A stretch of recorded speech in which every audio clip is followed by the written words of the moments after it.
नमस्कार दोस्तों, स्वागत है हमारे channel Kabira coaching centre with AD में। दोस्तों पिछले वीडियो में हम लोग क्वेश्चन नंबर 10 तक सॉल्व कर लिए थे।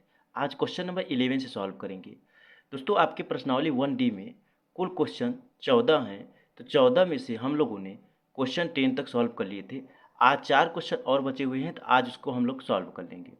तो आपका जो वास्तविक संख्याएँ हैं, रियल नंबर जिसका नाम है, वो अध्याय समाप्त हो जाएगा, जो कि पहला अध्याय है, वो कंप्लीट आपका हो जाएगा। तो हम लोगों ने जितने भी वीडियो पीछे देखे हैं, सारे क्वेश्चनों को अच्छी तरीके से हम लोग पढ़ लिए हैं। और दोस्तों मैं आप लोग को रिकमेंड करूंगा कि आप लोग सारे क्वेश्चन को ज़रूर रिवाइज कर लीजिएगा। जितना आप रिवाइज करेंगे उतना बेहतर होते चले जाएंगे, उतना ही अच्छी तरीके से क्वेश्चन को सॉल्व कर पाएंगे। ठीक है दोस्तों, तो आपका जो वास्तविक संख्याएं हैं वो अध्याय आज समाप्त हो जाएगा, कंप्लीट हो जाएगा। मैं एक भी क्वेश्चन नहीं छोड़ा हूँ आप लोग के लिए। देखिए दोस्तों, अगर मैं क्वेश्चन छोड़ता आप लोग के लिए तो अभी आप स्टार्टिंग है तो क्वेश्चन को न सॉल्व कर पाते, इसीलिए क्वेश्चनों को छोड़ा नहीं हूँ। कोशिश किया हूँ सारे क्वेश्चन सॉल्व करा दिया हूँ, एक भी क्वेश्चन नहीं छोड़ा हूँ। तो आप लोग क्वेश्चन को अच्छी तरीके से लगाइए, उसी चीज़ को रिवाइज कीजिए, संख्याएं बदल बदल कर उस क्वेश्चनों को सॉल्व करिए। ठीक है दोस्तों, तो 4 क्वेश्चन और बचे हैं, आइए हम लोग कंप्लीट कर लेते हैं, ताकि आपका जो वास्तविक संख्याएं रियल नंबर्स जिसका नाम है, वो अध्याय आपका समाप्त हो जाए, जिसका पहला है, जिसका नाम है वास्तविक संख्याएं, जो कि पहला अध्याय है। तो दोस्तों आगे हम लोग कल से अगला अध्याय हम लोग स्टार्ट करेंगे, जिसका नाम है बहुपद, पॉलिनोमियल्स उसको इंग्लिश में कहते हैं। तो कल से हम लोग उसको स्टार्ट करेंगे। पहले हम लोग उसका क्या है, पहले हम लोग फार्मूला देखेंगे, फार्मूला के बाद कंटिन्यू क्वेश्चन को सॉल्व करेंगे। तो चलिए हम लोग क्वेश्चन नंबर 11 को सॉल्व करते हैं। 11, 12, 13 एंड 14 आपके 4 क्वेश्चन बचे हैं। चारों क्वेश्चन को अच्छे तरीके से सॉल्व कर लेते हैं, ये आपका अध्याय समाप्त हो जाएगा। तो चलिए, जैसा कि आपके स्क्रीन पर दिख रहा होगा क्वेश्चन नंबर 11। दोस्तों ये क्वेश्चन आप लोग को बहुत हार्ड और बहुत बड़ा दिख रहा है। जितना ही हार्ड और जितना ही बड़ा दिख रहा है उतना ही आसान है, इतना आसान है कि आप सोच भी नहीं सकते ये क्वेश्चन। जैसा कि हम लोग पहले से ही HCF LCM निकालते हुए आए हैं, जैसा कि दोस्तों आप लोग को क्वेश्चन ये बहुत हार्ड दिख रहा होगा, लेकिन जितना हार्ड दिख रहा है उतना ही ये आसान क्वेश्चन है। हम लोग कोई भी चीज़ें करते हैं, वो हम लोग को जो चीज़ें हार्ड लगती हैं, जो चीज़ें बहुत ज़्यादा हम लोग को लेंदी लगती हैं, वो चीज़ें उतनी ही आसान होती हैं। बस हम लोग को उस फील्ड में उतरना होता है और करना होता है। ठीक है दोस्तों, तो जैसा कि 11 नंबर क्वेश्चन आपको बहुत ये हार्ड दिख रहा है, तो ये उतना ही आसान है। तो चलिए हम लोग सॉल्व करते हैं और क्वेश्चन को समझते हैं और आसान तरीके से समझने की पूरी कोशिश करते हैं। तो पहले हम लोग क्वेश्चन को पढ़ते हैं। क्वेश्चन पूछ क्या रहा है, यदि दो धनात्मक पूर्णांकों, ये दो धनात्मक पूर्णांकों ए और बी, ये दो धनात्मक पूर्णांक हैं, को ए बराबर x³ y² और b बराबर एक्स वाई क्यू के रूप में व्यक्त किया जाए। ये जो दिया है दोस्तों, a बराबर x³ y² और b बराबर XY/Q के रूप में व्यक्त किया जाए, जहां x और y अभाज्य संख्याएं हैं। तो HCF ए बी है, हम लोग को HCF ज्ञात करना है। जैसा कि हम लोग पीछे से ही HCF निकालते हुए आ रहे हैं, तो आप लोग को हो सकता है समझ में आया होगा, नहीं भी आया होगा। तो चलिए हम लोग क्वेश्चन को सॉल्व करते हैं, ताकि आप लोग को अच्छे तरीके से समझ में आए। तो ए बराबर क्या दिया हुआ है दोस्तों, ए बराबर में क्या दिया हुआ है, x³ y² दिया हुआ है। तो x³ y² को हम लोग किस रूप में लिख सकते हैं, x×x×x। क्या इसको हम लोग 3 बार में तोड़कर लिख सकते हैं x³ को? जी हाँ, लिख सकते हैं। ठीक इसी प्रकार y को भी हम लोग लिख सकते हैं, इसको 2 बार लिख सकते हैं, y×y। जैसा कि घात में जो संख्याएं जिसके ऊपर होती हैं, तो उसको हम लोग उतने ही पार्ट में तोड़ सकते हैं, उतने ही पार्ट में उस चीज़ को लिख सकते हैं। जब हम लोग उसका मल्टीप्लाई कर देंगे तो उतनी ही संख्याएं फिर आ जाएंगी, जैसा कि आप लोग को दिख रहा होगा। उसके बाद दोस्तों HCF बोला हुआ है। क्या बोला हुआ है, HCF। ये a बराबर जो है दोस्तों, a का मान आ गया a बराबर। अब आगे हम लोग इसको इरेज कर देता हूं मैं।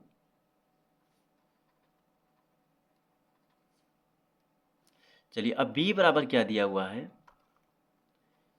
बी बराबर में क्या दिया हुआ है, एक्स वाई क्यू दिया हुआ है। क्या दिया हुआ, एक्स वाई क्यू दिया हुआ है। तो क्या हम लोग इसको एक्स इंटू वाई इस रूप में लिख सकते हैं हम लोग? जी हाँ, बिल्कुल लिख सकते हैं। तो हम लोग को क्या ज्ञात करना है दोस्तों, H C F. H C F किसका ज्ञात करना है, ए और बी का, ए बी का। तो ए बी का एच सी एफ दोस्तों यहाँ पर हम लोग देखते हैं, इसमें कॉमन संख्याएं क्या हैं। एक मिनट में इसको थोड़ा अच्छी तरीके से मैं समझा रहा हूँ, इसको इरेज करके समझाऊंगा, तब समझ में आएगा आप लोग को। देखिए ए का एच सी एफ क्या है, ए का एलसीएम क्या है, x into x into x into y. B बराबर क्या दिया हुआ है, एक्स इंटू वाई दिया हुआ है, यही चीज़ दिया हुआ है। तो हम लोग को एच सी एफ निकालने के लिए क्या करना पड़ता था कि जो ए और बी का ये है, इसको हम लोग जो संख्याएं जो गुणनखंड के रूप में आया है उसको हम लोग कॉमन ले लेंगे, H C F a b का। तो यहाँ पर हम लोग को कॉमन क्या दिख रहा है, जो x है ये ए में भी है और b में भी है x। उसके अलावा क्या है, y है। देखिए y दोस्तों यहाँ पर भी है कॉमन, दोनों में दिख रहा है, इसमें भी दोनों में दिख रहा है। ठीक है दोस्तों, इसके अलावा कोई भी जो आपका मान है वो कॉमन नहीं है। तो यहाँ पर क्या आ जाएगा, x इंटू में क्या आ जाएगा, y इंटू वाई आ गया। तो इसको हम लोग किस रूप में लिख सकते हैं, एक्स वाई स्क्वायर के रूप में हम लोग लिख सकते हैं। जो एच सी एफ है दोस्तों, H C F a b का यही आपका आ गया है। ए बी का एच सी एफ क्या आया, एक्स वाई स्क्वायर। क्वेश्चन में यही पूछ रहा था H C F a b का निकालने के लिए, तो एक्स वाई स्क्वायर यही आपका एच सी एफ आ गया। चलिए आगे हम लोग अगला क्वेश्चन सॉल्व करते हैं। क्वेश्चन नंबर 12 सेम वही क्वेश्चन है, संख्याएं को बदल कर दिया हुआ है बस। उसमें एच सी एफ पूछा था, इसमें एलसीएम पूछ रहा है। ठीक है दोस्तों, यदि दो धनात्मक पूर्णांकों p और q को p बराबर ए बी स्क्वायर और q बराबर ए क्यू बी के रूप में व्यक्त किया जा सकता है, जहां a और b अभाज्य संख्याएं हैं, तो एलसीएम पी क्यू है। ठीक वही क्वेश्चन है दोस्तों जो क्वेश्चन नंबर 11 है, बस उसमें एच सी एफ पूछा था, इसमें एलसीएम पूछ रहा है। तो P बराबर क्या दिया हुआ है, P बराबर ए बी स्क्वायर दिया हुआ है, और Q बराबर क्या दिया हुआ है, Q बराबर क्या दिया हुआ है, ए क्यू बी दिया हुआ है। तो इसको हम लोग सॉल्व करते हैं। जो P का मान है दोस्तों, इसको कैसे लिख सकते हैं, A इंटू में B इंटू बी, जो घात B के घात 2 है तो B को हम लोग 2 बार लिख सकते हैं। ठीक इसी प्रकार से Q जो है दोस्तों, A का घात 3 है तो A into A into B, A का घात 3 है तो ए को हम लोग 3 बार लिखेंगे, बी का घात 1 है, यहाँ पर 1 मान सकते हैं, तो बी को 1 बार ही लिखेंगे। पूछा क्या है दोस्तों, एलसीएम। एलसीएम किसका पूछा है, ए और बी का, सॉरी पी क्यू का। तो इसमें दोस्तों जो कॉमन संख्याएं हैं उसको भी लेना है, जो कॉमन नहीं है उसको भी लेना है। तो यहाँ पर ए कॉमन है दोस्तों, ठीक है, तो ए हम लोग लिख लिए, इंटू में यहाँ पर बी कॉमन है, क्या है, बी है, तो हम लोग बी भी ले लिए। उसके अलावा जो बच रही हैं संख्याएं, जैसे बी बच रहा है तो बी को भी ले लेंगे, ये बी बच रहा है इसको भी ले लेंगे। उसके अलावा 2 ए बच रहा है, दोनों ए को भी हम लोग ले लेंगे, तो हम लोग का एलसीएम आ जाएगा। तो ए इंटू 3 बार ए हो गया, एक ए यहाँ पर है, यहाँ पर भी ए है, यहाँ पर भी ए है, 3 ए को हम लोगों ने ले लिया। अब बी को जो 2 बार है उसको भी लेंगे, एक यहाँ पर है एक यहाँ पर है, तो बी इंटू बी बराबर में ए, इसको हम लोग ए क्यू के रूप में लिख सकते हैं, और इसको जो है बी इंटू बी, इसको बी स्क्वायर के रूप में हम लोग लिख सकते हैं। आपका यही आंसर आ गया दोस्तों, जो एलसीएम है पी क्यू का यही आ गया दोस्तों। ठीक है, जैसा कि दोस्तों आप लोग को ये क्वेश्चन बहुत हार्ड लग रहा था, उतना ही आसान है। आप लोग को सॉल्व करने के बाद पता चल गया होगा। चलिए आगे हम लोग अगला क्वेश्चन सॉल्व करते हैं, क्वेश्चन नंबर 13। क्वेश्चन नंबर 13 में हम लोग क्वेश्चन को पढ़ते हैं, उसके बाद सॉल्व करते हैं क्वेश्चन। क्वेश्चन नंबर 13 में क्या पूछ रहा है, एक शून्येतर परिमेय और एक अपरिमेय संख्या का गुणनफल होता है। ठीक है दोस्तों, ये क्या होता है, ये सदैव शायद अपरिमेय होता है दोस्तों। चलिए हम लोग सॉल्व करते हैं तो पता चल जाएगा। देखिए दोस्तों, जो एक शून्येतर परिमेय संख्या और अपरिमेय संख्या का गुणनफल हमेशा अपरिमेय होता है। जो एक शून्येतर परिमेय और अपरिमेय संख्या है उसका गुणनफल हमेशा अपरिमेय होता है। तो आइए हम लोग सॉल्व करते हैं और कंफर्म करते हैं कि आखिर ये अपरिमेय होता क्यों है। दोस्तों क्या है, अगर आप क्या करेंगे, अगर आप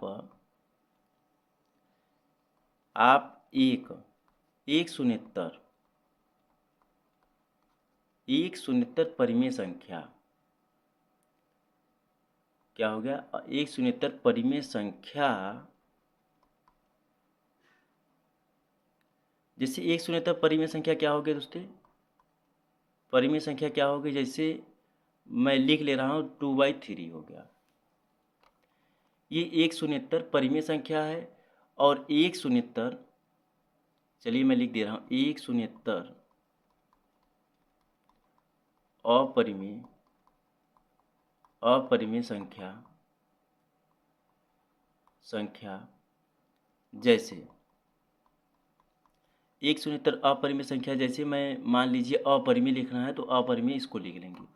इन दोनों का जब हम लोग मल्टीप्लाई करेंगे, इन दोनों को जब हम लोग गुणा करेंगे, गुणनफल पूछा है दोस्तों, क्या पूछा है, गुणनफल, संख्या का गुणनफल होता है। जैसा कि हम लोगों ने एक ऐसे ही मान लिया कि 2/3 एक परिमेय संख्या हो गया और √2 एक अपरिमेय संख्या हो गया। जैसा कि पीछे हम लोग पढ़ते ही आ रहे हैं परिमेय अपरिमेय, तो ये कन्फर्म हो गया होगा 2/3 जो है ये एक परिमेय संख्या है क्योंकि p/q के रूप में है, और √2 एक अपरिमेय संख्या है, तो ये कन्फर्म हो गया। तो इसमें क्या पूछ रहा है, परिमेय और अपरिमेय, शून्येतर परिमेय और अपरिमेय का गुणनफल पूछ रहा है। तो हम लोग इसका गुणा कर देंगे, क्या करेंगे, गुणा करेंगे। तो गुणा करेंगे 2/3 परिमेय संख्या, एक मिनट में लिख दे रहा हूँ अच्छे तरीके से ताकि आप लोग को समझ में आए। गुणा करेंगे किसका, शून्येतर परिमेय और शून्येतर अपरिमेय, यहाँ पे लिख लीजिएगा शून्येतर अपरिमेय। ठीक है दोस्तों, अपरिमेय। तो शून्येतर परिमेय क्या है 2/3, अपरिमेय क्या है √2 है। इसका हम लोग मल्टीप्लाई करेंगे दोस्तों। चलिए इसका जब हम लोग मल्टीप्लाई करेंगे क्या आएगा, 2√2/3 आ गया, यहीं आ गया। तो ये जो दोस्तों जो है इसका गुणनफल पूछा है, तो गुणनफल हमेशा अपरिमेय होता है। दोस्तों अपरिमेय क्यों होगा, क्योंकि जब हम लोग 2√2 का मल्टीप्लाई करेंगे तो ये संख्याएं पॉइंट में आएंगी। उसके बाद जब हम लोग 3 का भाग देंगे तो वो भी संख्याएं अपरिमेय के रूप में आएंगी। तो दोस्तों इसका परिणाम जो है हमेशा एक अपरिमेय संख्या होगा। इसका परिणाम हमेशा एक अपरिमेय संख्या होगा या है, होगा, यहीं लिख लीजिएगा, होगा।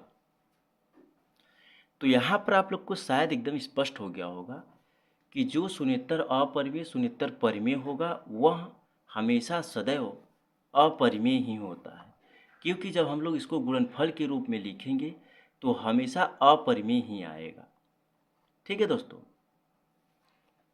तो ये ऑप्शन नंबर ए सही हो जाएगा आपका, यही हो जाएगा। और पीछे वाले क्वेश्चनों में हम लोगों ने देखा था, तो ये ऑप्शन नंबर आपका कौन सा सही हो जाएगा, ऑप्शन नंबर AQB², ये ऑप्शन नंबर तीसरा सही हो जाएगा। और जो क्वेश्चन नंबर 11 था, क्वेश्चन नंबर 11 में आपका ऑप्शन नंबर दूसरा सही हो जाएगा। ठीक है दोस्तों, चलिए अब अगला अंतिम क्वेश्चन है, वास्तविक संख्याएं का एकदम लास्ट अंतिम क्वेश्चन है। ये थोड़ा क्वेश्चन आप लोग को उलझन समझ में आएगा। चलिए मैं इसको आसान कर देता हूँ ताकि अच्छी तरीके से आप लोग को समझ में आ सके। तो हम लोग क्वेश्चन को पढ़ते हैं। क्वेश्चन क्या पूछ रहा है, 1 से 10 तक की संख्याओं दोनों सम्मिलित हैं। 1 से जो 10 तक संख्याएं हैं, 1 2 3 4 5 6 7 8 9 10, 1 से 10 तक की संख्याएं जो हैं उसमें दोनों सम्मिलित हैं। सभी संख्याओं के विभाज्य न्यूनतम संख्या है। दोनों सम्मिलित का मतलब सम संख्या और विषम संख्या भी हैं, इसीलिए दोनों सम्मिलित बोला हुआ है। तो 1 से 10 तक जो संख्याएं हैं दोनों सम्मिलित हैं, तो सभी संख्याओं से विभाज्य न्यूनतम संख्या है। यही हम लोग को सॉल्व करना है। तो इनमें बताना है कौन संख्या न्यूनतम, जो विभाज्य है न्यूनतम संख्या सबसे कौन है, यही बताना है। तो चलिए हम लोग लिखते हैं, क्वेश्चन को सॉल्व करते हैं।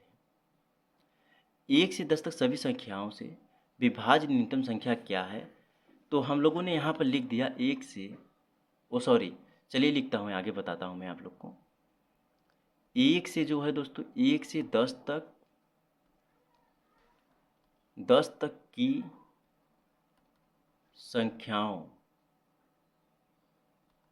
10 तक की संख्याओं का एलसीएम हम लोग लेंगे। क्या लेंगे, 1 से 10 तक की संख्याओं का एलसीएम ज्ञात करने के लिए हम लोग सबसे पहले इन संख्याओं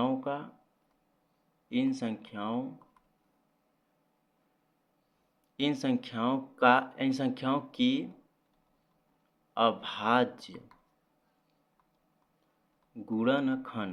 अभाज्य गुणनखंड करते हैं। ठीक है दोस्तों, 1 से 10 तक की जो संख्याएं हैं, इन संख्याओं का हम लोग अभाज्य गुणनखंड करते हैं। यहाँ पर मैं लिखा हूँ जो, उसको लिख लीजिएगा या फिर अपने आप से समझ लीजिएगा। मैं लिख इसलिए दिया हूँ ताकि आप लोग लिख लें, बाद में पढ़ते टाइम समझ में आ सके। तो 1 से 10 तक का हम लोग अभाज्य गुणनखंड पहले करते हैं। ठीक है दोस्तों, 1 का गुणनखंड क्या होगा, 1 होगा। 2 का गुणनखंड क्या हो जाएगा, 2 ही होगा। 3 का गुणनखंड क्या हो जाएगा, 3 ही होगा। और इधर आगे मैं लिख दे रहा हूँ, 4 का गुणनखंड क्या हो जाएगा, 2 इंटू 2, 2 दूना 4 हो गया। 5 का गुणनखंड 5 ही होगा। 6 का गुणनखंड क्या हो जाएगा, 2 इंटू 3 हो जाएगा। ठीक है दोस्तों, 6 का गुणनखंड यह हो गया, और 7 का गुणनखंड 7 ही हो जाएगा। 8 का गुणनखंड क्या हो जाएगा, 2 इंटू 4 हम लोग लिख सकते हैं, या फिर 2 इंटू 2 इंटू 2, 8 का गुणनखंड यही होगा, 2 इंटू 2 इंटू 2, क्योंकि हम लोग जब एलसीएम लेंगे तो इसी रूप में हम लोग सॉल्व करेंगे। ठीक है दोस्तों, और उसके बाद दो संख्याएं और बच रही हैं, 9 और 10 का। 9 का गुणनखंड क्या हो जाएगा, 3 इंटू 3 हो जाएगा। उसके बाद 10 का गुणनखंड क्या हो जाएगा, 2 इंटू 5 हो जाएगा। एक बार में ले जाएंगे जब हम लोग इसका, देखिए दोस्तों, गुणनखंड के रूप में हम लोग लिखने के लिए एलसीएम लेंगे तो हम लोग को अच्छे तरीके से समझ में आ जाएगा। मैं एलसीएम करा दिया हूँ, तो 1 से 10 तक की संख्याओं का आप लोग एलसीएम अच्छी तरीके से कर सकते हैं। इतना नहीं कर पाएंगे तो व्यर्थ है आपका पढ़ाई। ठीक है दोस्तों, क्योंकि हम लोग बड़ी बड़ी संख्याएं का एलसीएम पीछे कर चुके हैं, तो 1 से 10 तक की कौन बहुत बड़ा एलसीएम करना होगा, कौन बहुत बड़ा गुणनखंड के रूप में लिखना होगा। तो हम लोगों ने 1 से 10 तक जो गुणनखंड है उसको हम लोग गुणनखंड के रूप में लिख लिए हैं। 1 से 10 तक की संख्याओं का हम लोग गुणनखंड रूप में लिख लिए हैं। आगे हम लोग क्या करेंगे, इसमें पूछा क्या है क्वेश्चन में, दोनों सम्मिलित हैं, ये मतलब ये मैं बता दिया, में से सभी संख्याओं के विभाज्य न्यूनतम संख्या है। विभाज्य को हम लोग विषम संख्या भी कहते हैं। इसमें बताना है विभाज्य की न्यूनतम संख्या, यानी जो विषम संख्या है उसकी न्यूनतम संख्या हम लोग को बताना है।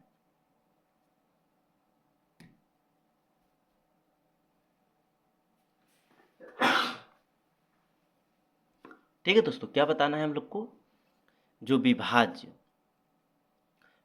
यानी विषम संख्या का न्यूनतम संख्या हम लोग को बताना है। तो चलिए हम लोग न्यूनतम संख्या देखते हैं। तो हम लोग इसको न्यूनतम संख्या लेने के लिए हम लोग क्या करेंगे, प्रत्येक अभाज्य, क्या करेंगे, प्रत्येक, लिख लीजिएगा, अभाज्य प्रत्येक अभाज्य संख्या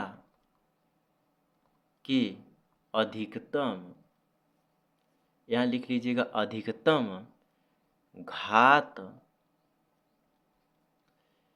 घात को लेंगे। हम लोग क्या लेंगे, जो विषम संख्या है उसकी घात को हम लोग लेंगे। तो इसमें विषम संख्याएं कौन कौन सी हैं दोस्तों? दोस्तों जो 2 है ये सम संख्या भी है और विषम संख्या भी है, आप लोग को पता है। तो 2 का घात 3 जो है इसको हम लोग लेंगे, 2 का घात 3 यानी मतलब 8 यहाँ पर लिखा होगा, 8 जो है ये हो गया आपका, ठीक है। उसके बाद इसको हम लोग किस रूप में लिख सकते हैं, 8 का जब हम लोग लिखेंगे तो यहाँ पर 8 ही आएगा, मैं बताने के लिए लिख दिया हूँ वहाँ पर कि 8 का घात ये होता है। उसके बाद क्या कौन संख्या लेंगे हम लोग, 3 लेंगे, 3 का घात 2 है जो, क्या है दोस्तों, 3 का घात 2 यानी 9, जो 9 है ये भी हो गया आपका 3 इंटू 3, तो 3 का घात ये हम लोग 2 लिख सकते हैं, यहाँ पर 9 लिख लीजिएगा, 9 बराबर में 3 इंटू 3 हम लोग लिख सकते हैं, 3 का घात 2 बराबर 9, ये आ गया आपका। तो ये हो गया। उसके बाद और कौन सी घात को लेना है हम लोग को, उसके बाद ये बगल में लिख रहा हूँ कौन सी घात को लेना है यहाँ पर। उसके बाद 5 हो गया, ये विषम संख्या है, 5 की घात ये है, 7 हो गया, 7 का ये 7 ही आएगा। उसके बाद क्या है, बस इतनी ही संख्याएं हैं दोस्तों। इसको मैं इरेज कर देता हूँ, उसके बाद लिखता हूँ फिर से। इतना आप लोग नोट कर लीजिएगा, वीडियो को रोक कर नोट कर लीजिएगा, स्टॉप करके अच्छी तरीके से आप लोग नोट कर लीजिएगा ज़रूर से। उसके बाद मैं क्वेश्चन को आगे सॉल्व करता हूँ।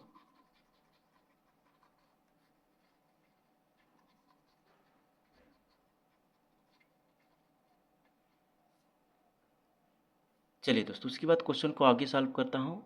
तो क्या आ जाएगा, जो 2 का घात, यहाँ पर मैं इसको इस तरीके से बना देता हूँ ताकि आगे समझ में आए आप लोग को। तो 2 का घात क्या है दोस्तों, 2 की घात को 3 हमने लिखा था, तो 2 इंटू 2 इंटू 2 ये 8 आ गया। उसके बाद 2 का घात हम लोगों ने 2 लिखा था, 3 का घात हम लोगों ने 2 लिखा था, तो 3 इंटू 3 ये क्या आ गया, 9 आ गया। उसके बाद क्या 5 था, तो 5 का 5 ही आ जाएगा। उसके बाद क्या था, 7 था, 7 का 7 ही आ जाएगा। दोस्तों ये देखिए विषम संख्या है, क्या है, विषम संख्या है दोस्तों। तो इसको हम लोग मल्टीप्लाई करेंगे, 8 9 जा 72 और 5 7 जा 35। अब इसको हम लोग मल्टीप्लाई करेंगे दोस्तों, यहाँ पर आगे हम लोग 72 और जो 72 इंटू 35 का हम लोग मल्टीप्लाई करेंगे। तो इसका हम लोग मल्टीप्लाई करेंगे तो क्या आ जाएगा, यहाँ पर 35 दूना 70, 70 में से जीरो हम लोग 7 जीरो लिखेंगे, हासिल 7 बचेगा हम लोग का। फिर 35 सत्ते क्या हो जाएगा दोस्तों, 35 सत्ते 200, क्या आ जाएगा, 245 आ जाएगा। 245 में हम लोग 7 ऐड कर देंगे, तो 245 में 7 ऐड कर देंगे तो 200 क्या आ जाएगा, 45 और 7 52 आ गया। यहाँ पर क्या आ जाएगा, 252, तो क्या आ गया उत्तर आपका, 2520 आ गया। ये आपका सही उत्तर यही हो जाएगा दोस्तों, 2500। यहाँ पे ये 2 है, इसको आप लोग बना लीजिएगा, मैं लिख दे रहा हूँ। यहाँ पर क्या हो जाएगा, 20 हो जाएगा। तो 2520 यही आपका सही उत्तर हो जाएगा दोस्तों। पीछे क्या पूछा था, जो पूछा था हम लोग से क्वेश्चन में वही सॉल्व हम लोगों ने किया है। तो क्वेश्चन नंबर जो ऑप्शन नंबर 4 होगा यही आपका सही उत्तर हो जाएगा दोस्तों। 2520 हम लोगों ने अच्छी तरीके से क्वेश्चन को सॉल्व कर लिया। आपका जो वास्तविक संख्याएं हैं कंप्लीट पहला अध्याय समाप्त हो गया दोस्तों।